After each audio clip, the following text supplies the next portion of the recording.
ইরানের পতাকার মাঝখানে একটা লোগো আছে, সেই লোগোটার নাম হচ্ছে আল্লাহ, এবং লাল এবং সবুজের নিচ থেকে 11-11-22 বার লেখা আছে আল্লাহু আকবার। হয়তো এই লেখাগুলো থাকার কারণে এই পতাকাকে নিষেধ করতে পারে, অথবা ইরানের এর আগে যদি কোনো পতাকা থেকে থাকে সেই পতাকার উপরে নিষেধাজ্ঞা দিতে পারে। দেখেন, ইরানিরা এমন একটা সময় আমেরিকাতে ফুটবল খেলতে গেছে যেই সময় ইরানিদের প্রতিটা মানুষের কলিজা ছিঁড়ে গেছে, কারণ এই ট্রাম্প তাদের দেশের সর্বোচ্চ নেতা এবং গোটা বিশ্বের মুসলিম উম্মার নেতা আয়াতুল্লাহ আলী খামেনিকে শহীদ করেছে।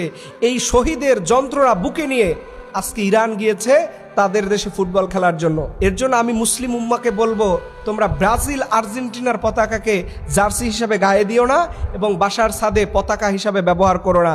তোমরা যদি তোমাদের গায়ে জার্সি দিতে মনে চায়, তোমাদের যদি পতাকাই উড়াইতে মনে চায়, তোমরা ইরানের জার্সি গায়ে দাও এবং ইরানের পতাকা উড়াও, কারণ আল্লাহ বলেছেন ইন্নামাল মুমিনুনা ইখওয়া, গোটা পৃথিবীর সব মুমিনরাই হচ্ছে ভাই।